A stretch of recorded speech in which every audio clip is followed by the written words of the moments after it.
Welcome to the first official episode under our new name, Decent Exposure. I'm Crystal Cruse, and today isn't just a rebrand, it's a reset on how we bring visibility to the tools, frameworks, and founders building real value in tech and finance.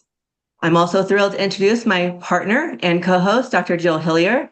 Jill is a serial AI entrepreneur and strategic advisor who's been in the founder seat and across the table. He's also created startups like ECP through Techstars, Startup Weekend, advised healthcare AI for aging populations, and served as a judge on the national Shark Tank style competitions. Thanks, Crystal. It's exciting to kick this off today with you. I'm also very excited to be spotlighting two companies tackling the most urgent problems in Wealth 3. So yield infrastructure and smart contract security. So let's get right into it, hey? That sounds wonderful. So a huge thank you to Assurance Plus for supporting this episode of Decent Exposure. Let's take a closer look at what Assurance Plus is building.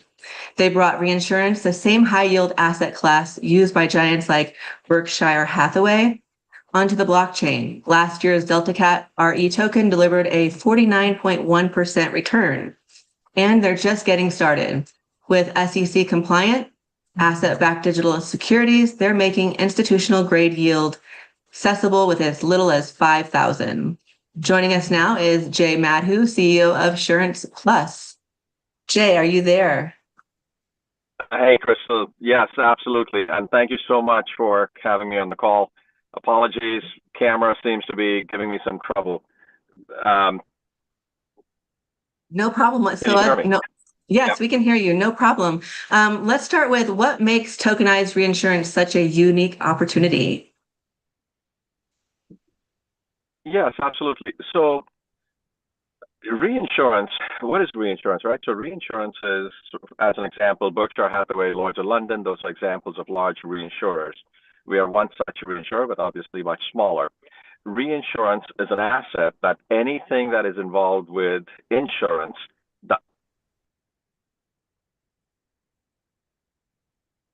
Oh, did we lose that? We lost you there. Oh, like,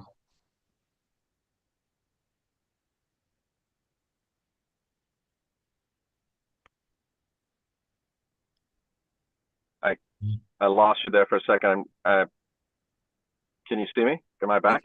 We oh, can hear you, yes. we can hear you. Okay. Okay. Sorry about that. So reinsurance is any kind of anything that has the word insurance associated with it is usually backed by reinsurance. So you have car reinsurance, you have automobile reinsurance, you have property reinsurance, medical reinsurance. Everything that has the word insurance is backed by reinsurance. But most folks never have heard of reinsurance because it's an asset.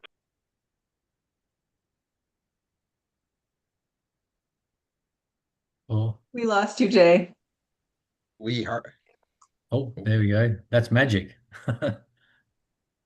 And poof, he's gone. Just when I was getting all fired up over here. Okay, we can hear you now. Okay. Sorry, I'm calling in from the Cayman Islands, and when technology works, it works phenomenally. We're having some connectivity issues in Cayman. There's a pipe or something like that that has some issues. No But worries. anyhow, so anything that has the word insurance has reinsurance behind it. We are a property reinsurer. Reinsurance is an asset that most people have never heard of because the access, the barrier to entry is significant. You need to put in, five.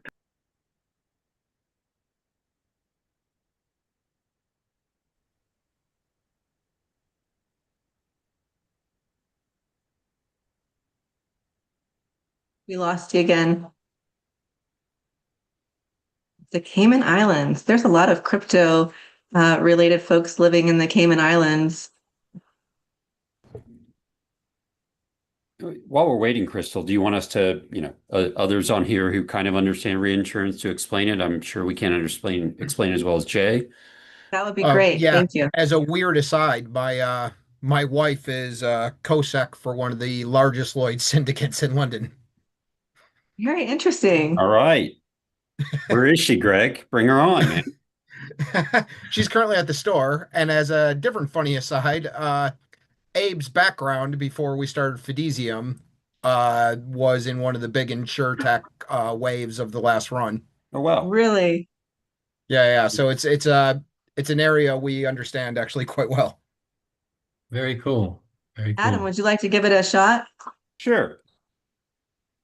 Let me see if I get this right, and if Jay wants to correct. So when we all purchase in Jay's case, property insurance, when we all purchase insurance on our homes, for instance, to uh, protect against theft, protect against, something happens to my roof, I have hail damage. Sometimes you get policies specifically for fire or flood or something like that. When you're protecting it, you're getting an insurance company that is basically pooling a bunch of risk, right? There's risk that something happens to my house. There's risk that something happens to the house next door. I'm in Colorado. There's also risk that something happens to someone, a different part of Colorado or in a different state. And a lot of that gets kind of pooled together such that the insurance company is diversifying their risk.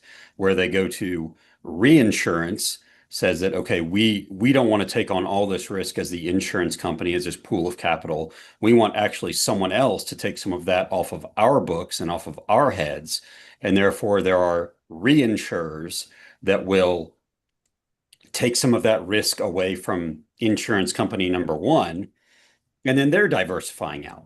And a lot of those reinsurers, like I know Jay does because we've met before, they do a lot of their homework and a lot of their research, and they determine what the real risk is of some sort of event like that happening. And that's how they go ahead and price and take some of that risk off the books of insurer number one. So reinsurer being insurer number two takes some of that risk away. And in so doing, they're kind of diversifying themselves because they've really gone down and dirty into the details and into the data, and they understand from an actuarial position what they feel like their risk of loss is if there were to be some sort of event, and not only what the risk is, but from a dollar perspective, how much risk, how much they might be out if there were some sort of event that caused their, part or all of their insured pool to have some sort of negative event.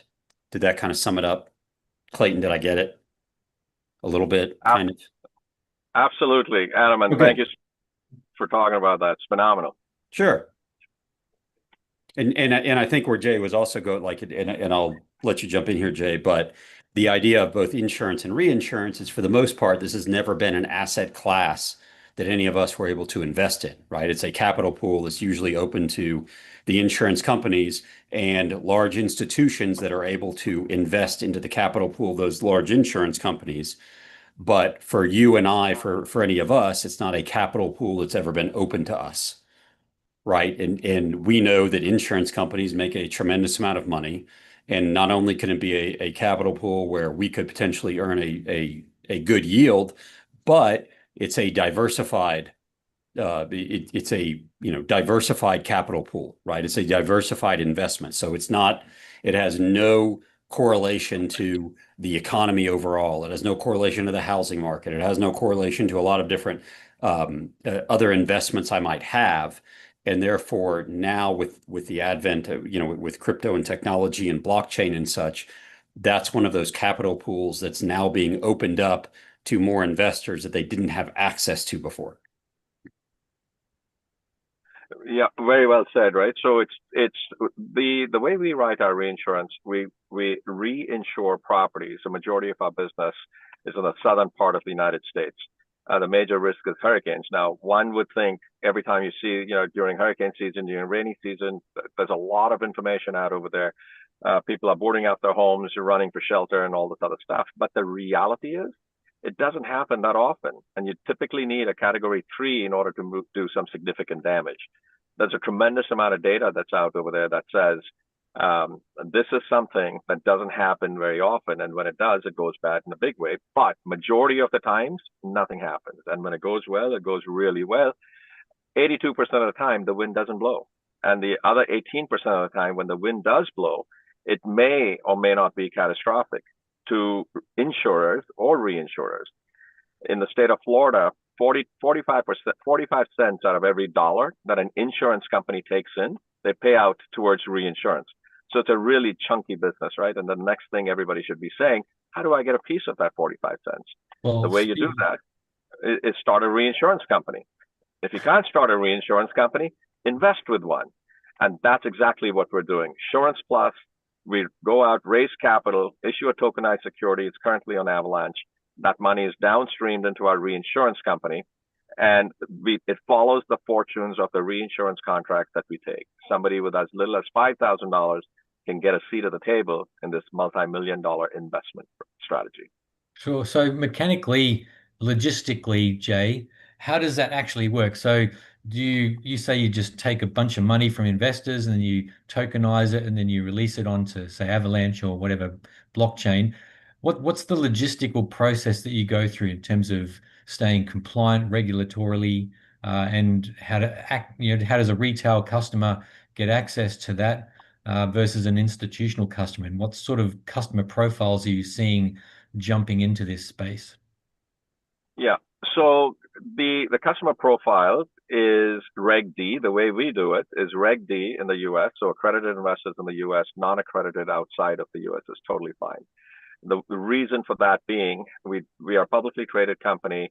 Assurance Plus is a subsidiary of Oxbridge Re Holdings, which is a pubco. So we don't want to run afoul with any securities law. So we're in the tokenized reinsurance business, but it's a security token. So the logistics is somebody logs into our website, logs on, but goes to our website, assuranceplus.com.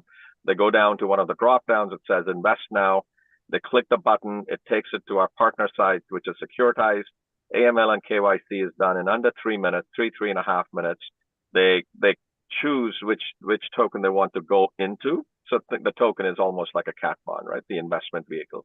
It's a 1-year security. So which vehicle they want to go into, either the high yield or the balance yield. The high yield, we target a 42% return. The balance yield, which is just rolled out this year, we target a 20% return. Log in, AML, KYC, sign up, wire in their money, and they have a seat at the table. It's just as simple as that. It sincerely is just as simple as that. So 42% is a pretty decent number when you're talking about investment returns. Yep. How certain are those returns? Just like every investment, there's always a risk, right? Especially when something is paying 42%. However, this is taking a direct targeted rifle shot into reinsurance contracts. This is what large institutions, Berkshire Hathaway, Lloyd's of London, I mentioned those, large major institutions take a piece of these reinsurance contracts. We're not going through secondary or tertiary markets. We're not taking ILS markets, which means industry loss warranties, which are derivatives. We are taking direct reinsurance contracts. And yes, they are very healthy. I mentioned earlier, 45 cents out of every dollar on an homeowner's insurance policy goes towards paying reinsurers, guys like us. All we're doing is we're saying, it's kind of the hedge fund strategy, right? We can take as much as we want, provided we have the capital. How safe is it? We put those monies into trust accounts, and we don't reinvest that capital. We issue that tokenized security, but we don't start doing cute things like staking, and we don't borrow against it and do all kinds of various different things. We can if we wanted to, or we potentially could, but we don't do that. Sure. Because we feel we are in the risk management business, taking capital, put it to work, take that capital, put it into large major U.S. institutions and trust accounts. That money sits in cash.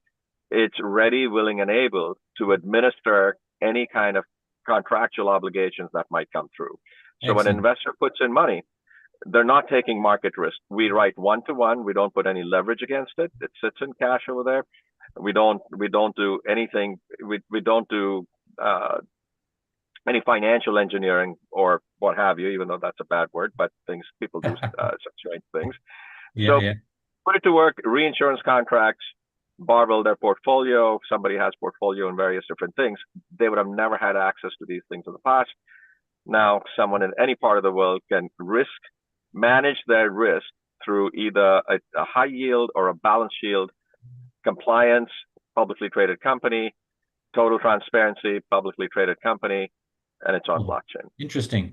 So thanks for those comments there. I'd just like to check in with anyone else that has a question for Jay, because pretty shortly, in about 5 minutes or so, we're going to jump into the Fidesium conversation. So any questions for Jay?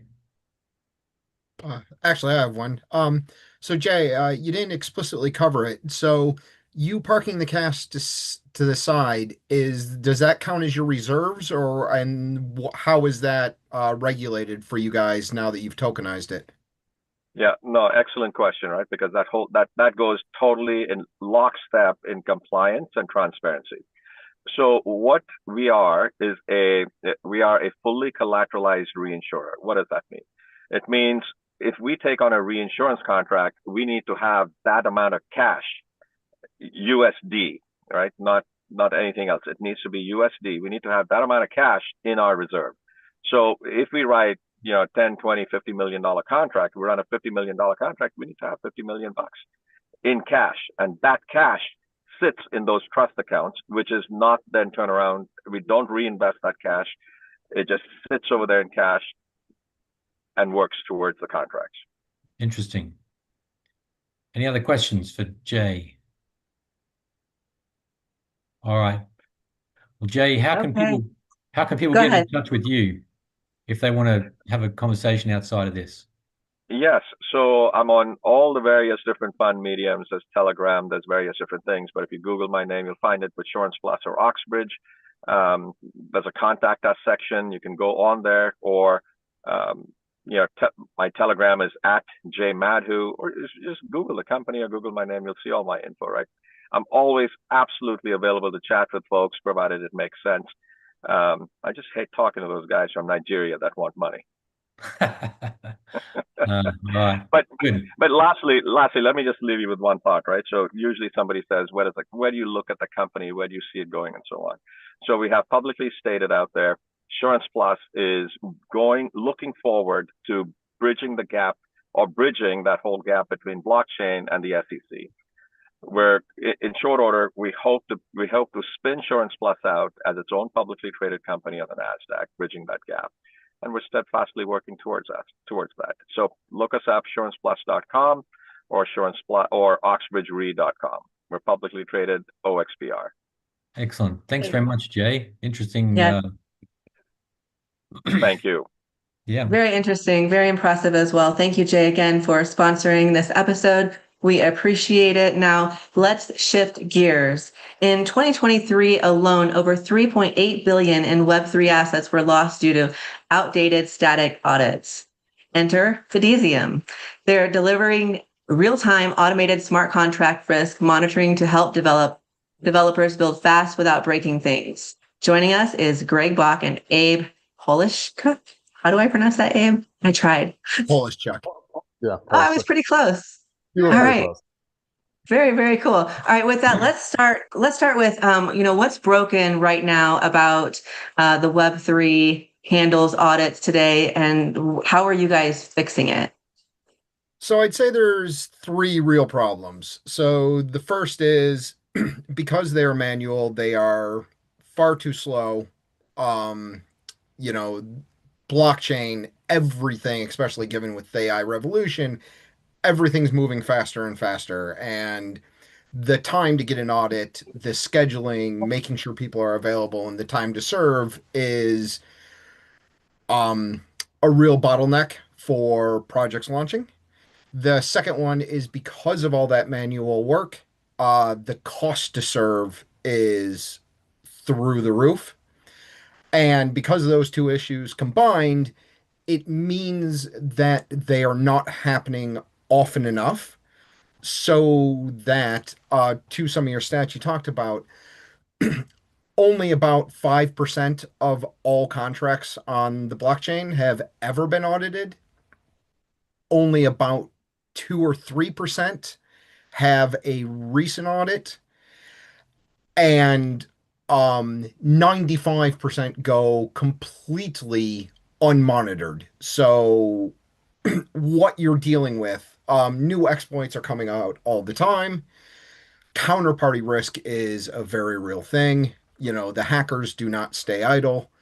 And so that's what we're trying to solve with Fidesium. So take away the scheduling problem, turnaround time as close to zero as we can get it.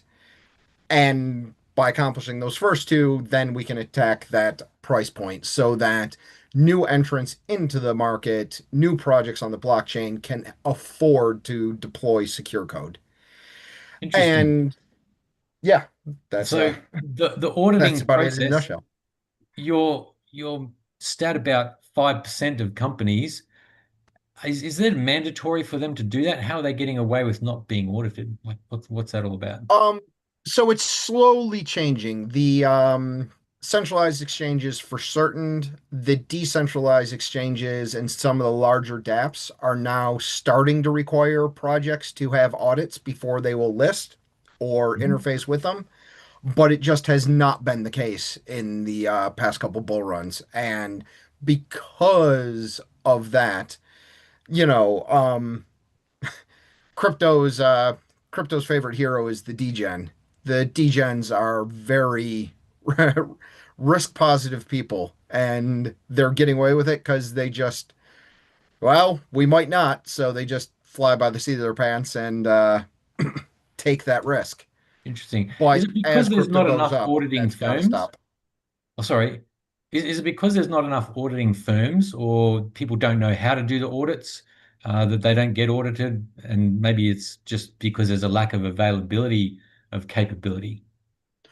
So it is definitely that. So the lack of qualified auditors means that you're competing for a very small pool of people that can do this.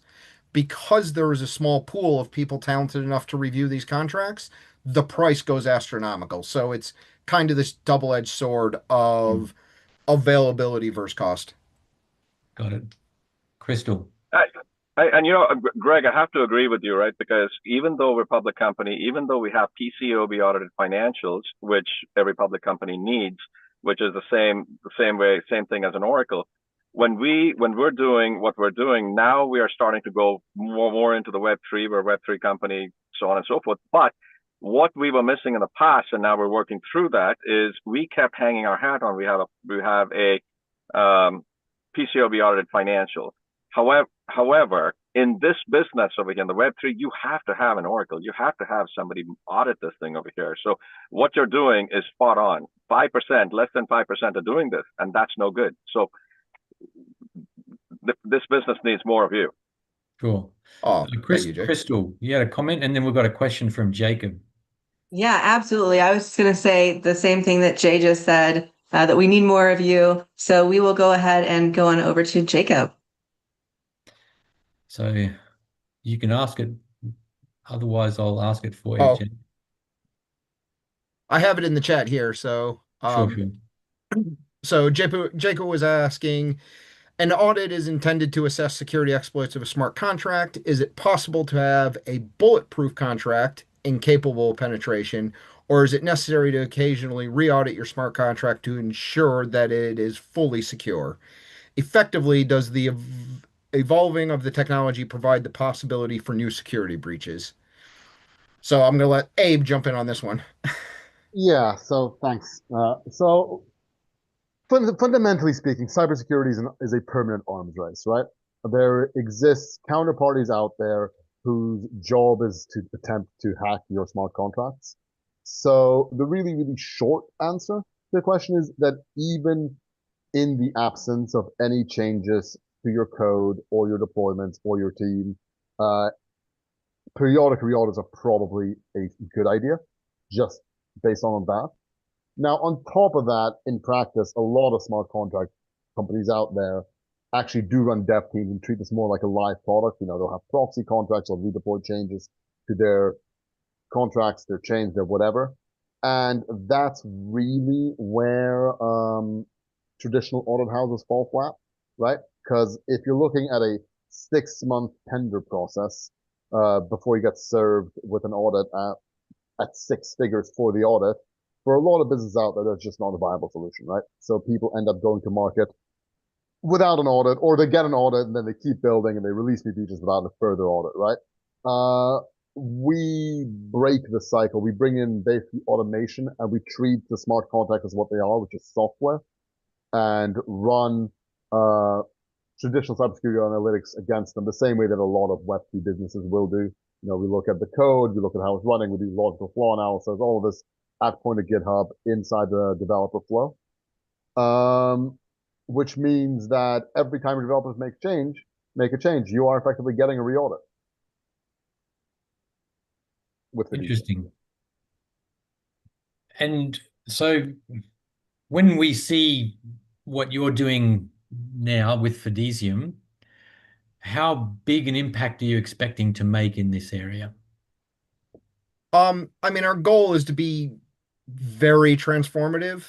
So how we like to think about it, Abe's comments about cybersecurity being an arms race is a very, very apt one. And what has happened in Web3 is because of the manual audit process, it has fallen behind. And that's why you see so many hacks and frauds and scams, because the threshold bar of security is so low, because the new entrants to the market can't afford these big price tags, so they don't get audited, which allows just easy pickings for hackers and scammers. Mm-hmm. So where we think Fidesium will be absolutely transformative is just raising the bar for the whole ecosystem. So by being able to provide cybersecurity at this level so quick and so cost effectively, we'll be able to protect such a huge portion of what is out there that it'll make it that much harder, just raise that bar so much higher from what it is now for basically everybody. Interesting. Any questions for Greg and Abe? Yeah, I have a question. In the audits that you all are running, is it really just on the smart contract? Are there, does it have the ability to be exploited or hacked? Is there some, one line of code in there that's going to allow someone to drain it or to move it? Or is it also around, if there are, I guess, other types of attacks that you can have on something like a decentralized exchange or something like a liquidity pool or something. There can be obviously attacks that involve liquidity. I mean, we saw that, what happened with Terra Luna a few years ago had nothing to do with smart contracts. It had everything to do with the fact that when you interconnect all the different parts of the system, you could kind of game the mechanisms they were using for stability. So are there those kinds of audits available, or is this really just for the actual code in a security contract, in a smart contract? So it's primarily for the code and security in the smart contract. So to be clear, we would not have counter. Just to answer your question, that the tools that exist today would not have counter. That said, we do analyze a wide variety of flaws in the code. Many of them are in fact liquidity based, and are around kind of how and when, who can deposit or withdraw liquidity, what allows them to do from the perspective of market manipulation. We do detect those kinds of attacks again, rather than just outright rather than just outright exploits. So kind of, I guess, is the answer. Yeah. So to give you a little more depth of what our reports return, so we break it into critical, high, medium, low, informational, and then there's a sub-info category of gas. So to your point, we do know if someone could front run a certain function, would be a critical flaw we could find in the contract. Um, Most of it is around security vulnerabilities about unsigned variables and way methods of attack through the different functions. But then as we move down, we do even look at gas inefficiencies and other low-level flaws that are security issues for loss, right? And look at different types of risk that could conceivably come up to the project that are not necessarily security violations. So we are getting there in some sense to that broader scope, but we're a little bit away from this overall high view, oh, what if someone leveraged, you know, five other moving parts not connected to the contract? Hmm. Interesting. Okay. Yeah, that's interesting because of course some of it is just going into the code and some of it is just financial engineering, I guess. Or financial, unengineering, whatever you want to call it, reverse engineering. So we do Hmm. detect the financial engineering, we do detect the outright exploits, but yeah, as Bach mentioned, but like the interconnected pieces with, say, off-chain components, we will often identify that there are possible vulnerabilities there, but we couldn't tell you what they are, right? Because Right. we don't look at those components, right? Right. Yeah, Cool. I mean, it's interesting, like the way I think of it as as a financial advisor, as having a registered investment advisor that works with clients that have not only have assets in crypto, but have assets that we're managing on chain. And I guess I probably should have given our disclaimer that we're not giving financial advice and those kinds of things, right? Talk to your financial advisor or make us your financial advisor, whatever. Mhm. Uh, that when we're managing assets on chain, when you're managing assets in a traditional way, obviously you don't have to worry about technology risk all that much, right? If I buy stock, if I buy an ETF, that's kind of a legal wrapper. That's I'm buying essentially a glorified piece of paper, right, that represents ownership in something. When we start moving assets on chain, when we start participating, and as I talked about earlier with Jay and reinsurance, these are new capital pools, which is great because it's opening up all these opportunities for investment. The problem is when when you go into these new opportunities, what you're also doing is opening yourself up to some sort of technological risk, right? And that is where obviously there have been headlines around that. It's probably not nearly as bad as people think, but you are opening up yourself to some sort of technology risk. So when we are evaluating which protocols we're going to utilize to put clients into to generate yield or to diversify themselves, or to even hold something like dollars that or tokens that look and feel like dollars, those are all smart contracts. And if there is some sort of hack or exploit or vulnerability, then as we all know in the crypto world, once your money's gone, it is gone. There is pretty much no getting it back. And so it's very important to someone like us to understand how much these smart contracts have been audited. Not only have they been audited, but how much are they continuing to be audited? Like you said, the technology continues to change, and there has to be an audit every single time. If they change any code, anything that gets changed could theoretically be some sort of vulnerability, and we need to make sure that someone on as an independent third party who is trained to do that has looked at it and made sure there are no vulnerabilities. And then on top of that, we sometimes will buy smart contract cover, going back to the idea of insurance, right? Which is essentially insurance that says if there is some sort of vulnerability, if this smart contract does get hacked or exploited, and I end up losing my money because it's in Aave or Uniswap or wherever, and again, if when that money's gone, it's gone. I want some sort of coverage that says that I'm going to be made whole. Well, that coverage gets significantly less expensive if those protocols have had their security audits, depending on who has audited them, depending on how many times, depending on what their auditing program is. So overall, I want to keep my clients' money safe. I want to keep my money safe.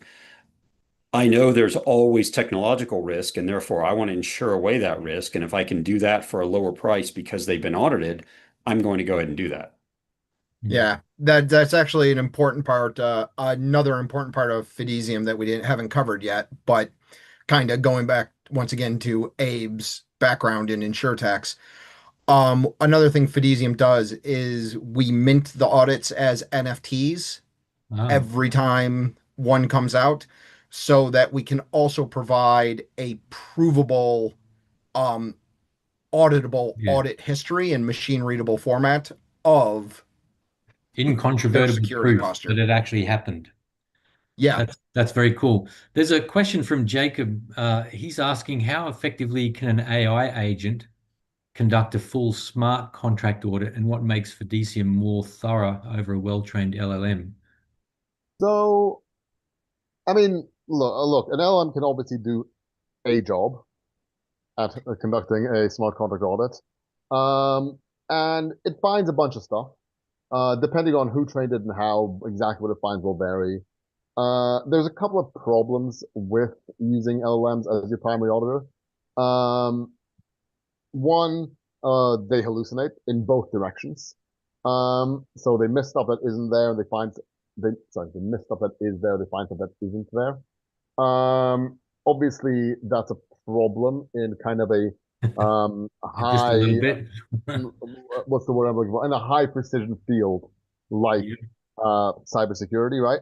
So the missing stuff I'm going to gloss over a little bit because everybody misses stuff. That's the game. Now, we've observed that AI assistants seem to miss more stuff than we do, but everybody misses stuff. So let's just park that for the moment.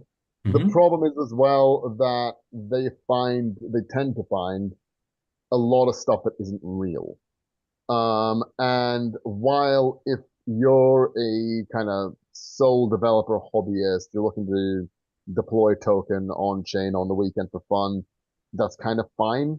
If you're running because you know your code, you understand it, you go in, you figure out where the bugs are, you just skip it. If you're looking to get this used as to feed work to a dev team of say 10 engineers, that can get very expensive very quickly to resolve a sea of false positives.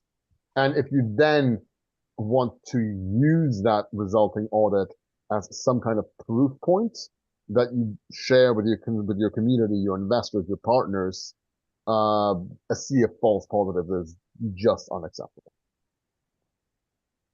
Okay. And so presumably, I mean, I've been an auditor before in the financial world, and there's a set protocol that you go through to look for different things.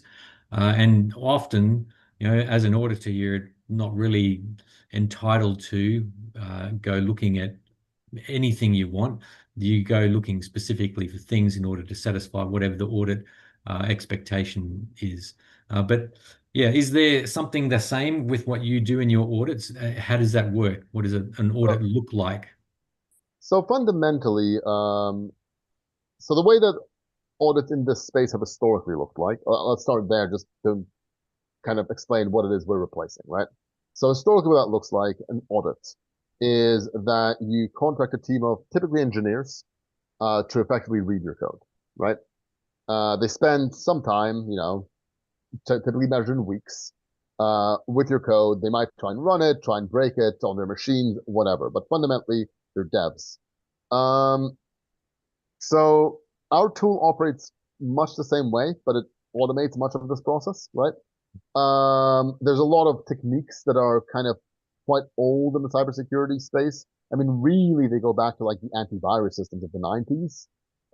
Like things have been built on top of that, but like the fundamental concepts haven't changed, right? You read codes and look at kind of data flow patterns, right? And we plug that into your source code repository. So wherever you're storing your code, GitHub, GitLab, Bitbucket, where on chain, you point our tool at it and we come back with a report, right? And then there's kind of a remediation cycle where you can go, you being our customer in this instance, right?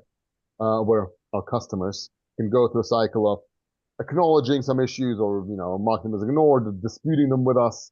Uh, and then once they've reached a state where they're kind of happy with the results, they press a button. The output, as it is at that point, gets snapshot as a PDF and chucked on chain as an NFT. Interesting. So I mean, there's lots more to talk about in that space, but let's move on to what you're doing to raise. So who wants to take the lead on your discussion about raising finances? Um, I will jump in. So currently we have 150,000 invested into the company. This has been invested from some amazing crypto G's who literally probably understand the space better than nearly anyone else.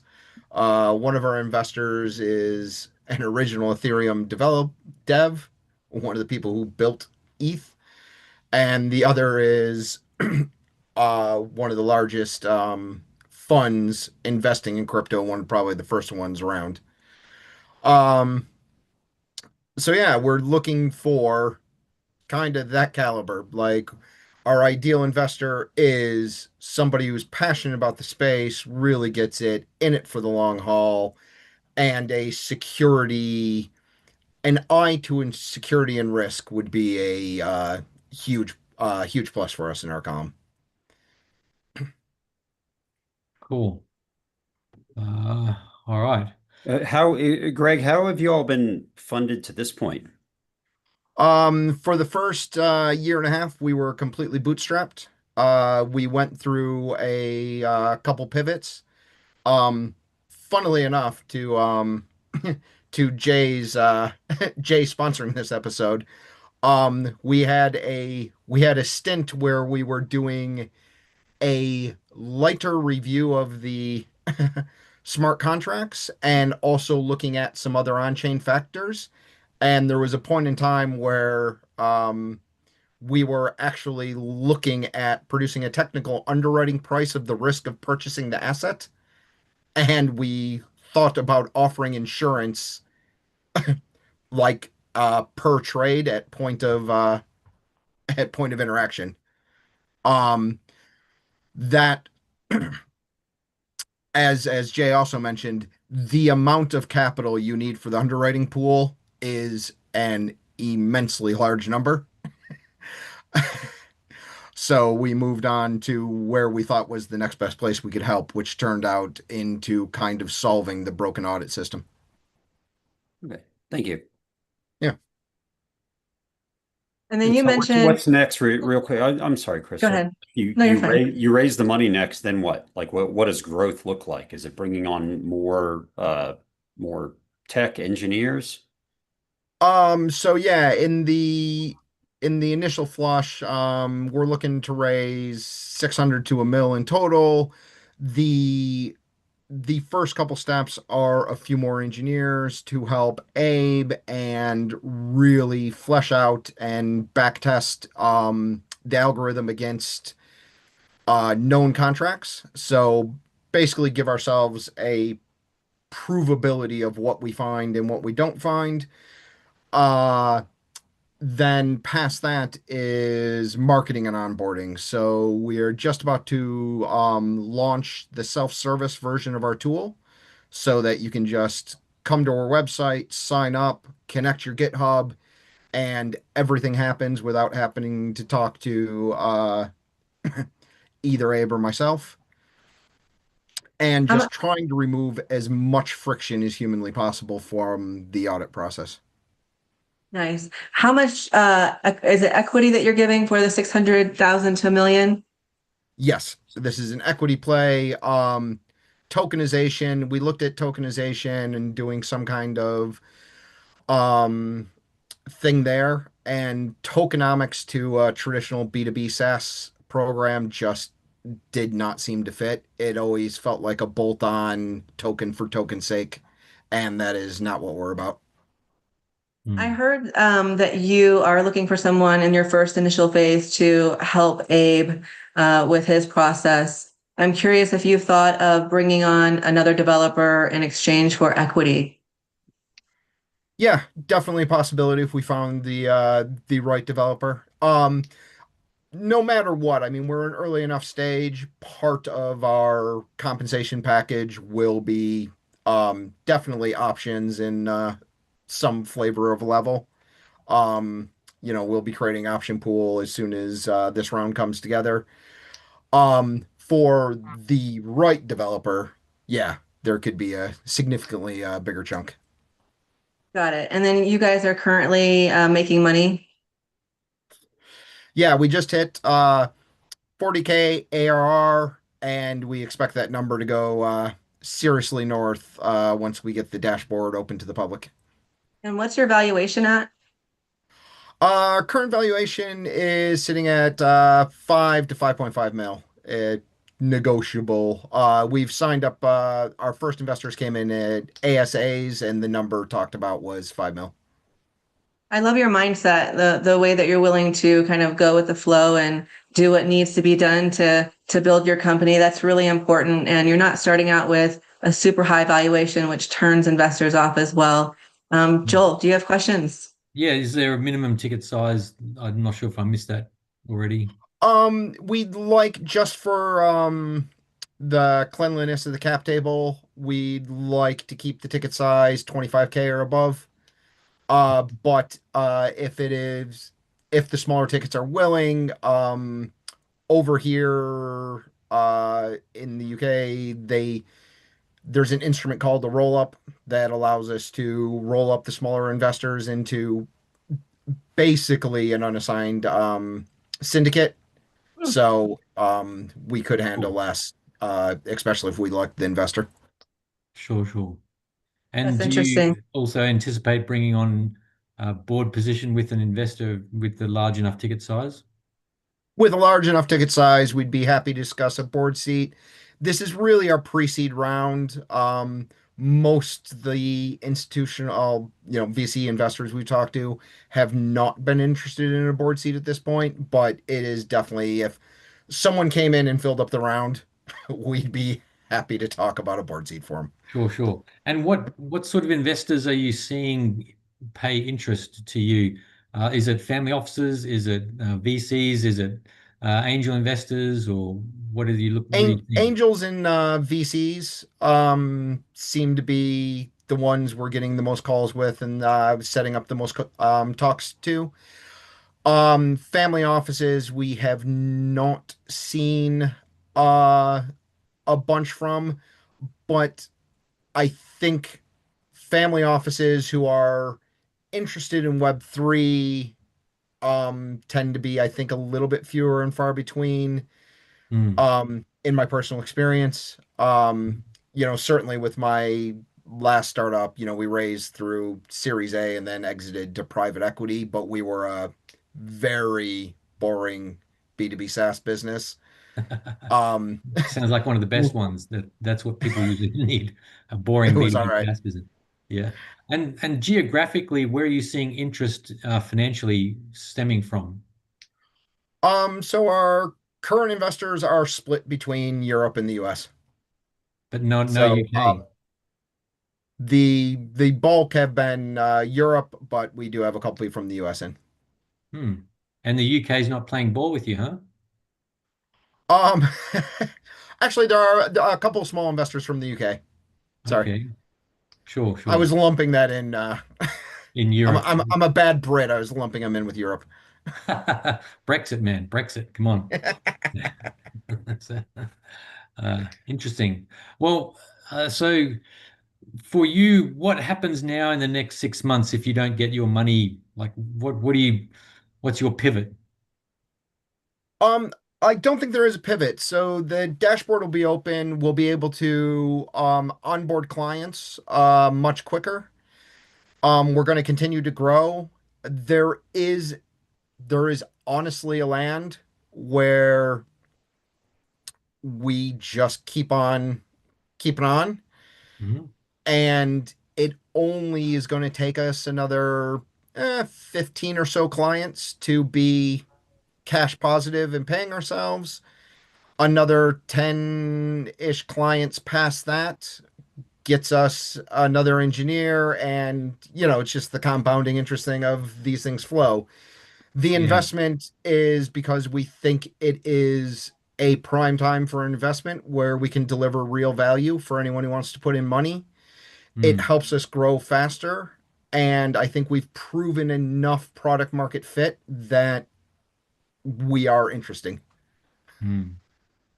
Yeah. I'm kind of curious, what is it about you guys that would make investors want to invest in you? What are reasons? I heard you mention that you've exited a company. Those are great reasons. Tell us more about that. Yeah, I think the biggest things are that my last company, we grew it from 2 people to 140. There were many pivots along that road. Both me and Abe are just the type of founders that do not quit. We will, you never know what bumps are going to be in the road. What you want is somebody with the grit to just keep on bashing their head against the wall until magic happens. Abe is one of the most beautiful, stubborn people I've ever met when it comes to coding. And yeah, we have a very complementary skill set. He is one of the most talented developers I've seen in a long time. I have a kind of jack of all trades, and I've been through the ringer a few times myself. I think you combine those, and we make a very compelling team. I think also the fact that we've both been in crypto, we love blockchain technology for everything it can do for society. Like we have drank the wine. We are true blue believers, and having been in the ecosystem since 2016, 2017, it's where we want to be. You guys know your stuff. I heard you, Greg, mention about some of the things that you like about Abe. Abe, I would love to know what are some of the things that you appreciate about Greg that made you want to partner with him? Putting you on the spot. Yeah, fine, sure. I mean, look, I think that he's great at a couple of things. So first of all, he's in a practical sense just good at a lot of stuff that I'm not good at, which is most things, by the way. I'm good at computers. And on top of that, he's pretty good at just like helping. I tend to run off with ideas sometimes. Just like, oh, what if we do like all these other things? And he's quite good at pulling us back to actually delivering stuff that people genuinely want, and not just like I'd be over somewhere building, I don't know, moon lasers at this point, right? If it weren't for him. So it's quite appreciate that. So he's a great CEO. That's wonderful. Thank you, Abe and Greg, for attending today. I'd like to leave it open. Are there any other questions, comments, or is there anything that we haven't touched base on, Greg and Abe, that you guys would like to mention? I think we had some really amazing questions. Can't thank all you guys enough for showing up and the quality of the questions. I mean, literally could not ask for better. I just saw a comment pop up. Cool. One Oh one yeah, quick just a thank one you. for you. Do you have any secondary markets or anything that you're seeing as an alternate use of your technology? So there are some really interesting growth places we could go when we've really proven out our algos and our system. So if we keep on building, we get the efficiencies even better. We start being able to supply this at truly astonishing scale. There's an interesting thing where we could be a security layer for a chain where an L1 or L2 could stop contracts from deploying on their chain until they've passed our check. Interesting. So that the security posture of the entire chain instantly goes up by an order of magnitude. That's a cool And that's extension. yeah, that's kind of a big, it is one of the potential big picture things that could be monumentally changing for Yeah, you crypto. could become the gatekeeper for access to that whole market in some respects. Cool. Yeah, it would We're be gonna absolutely amazing. wrap that up.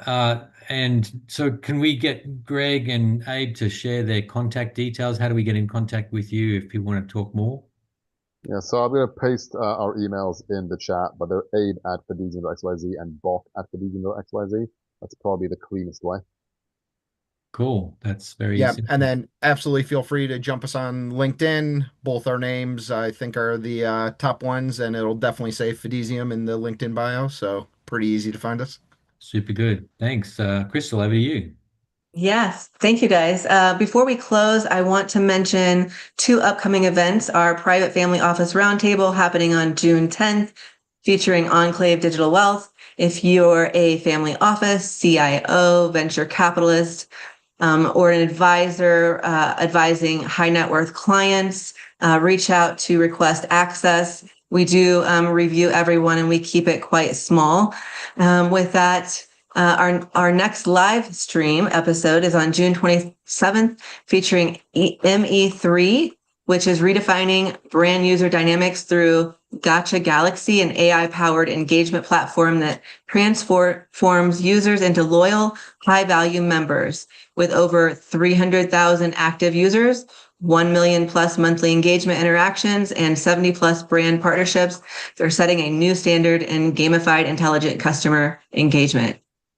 This one is not to be missed. Thanks for tuning in. This is Decent Exposure, and we will see you next time. Thank you so much.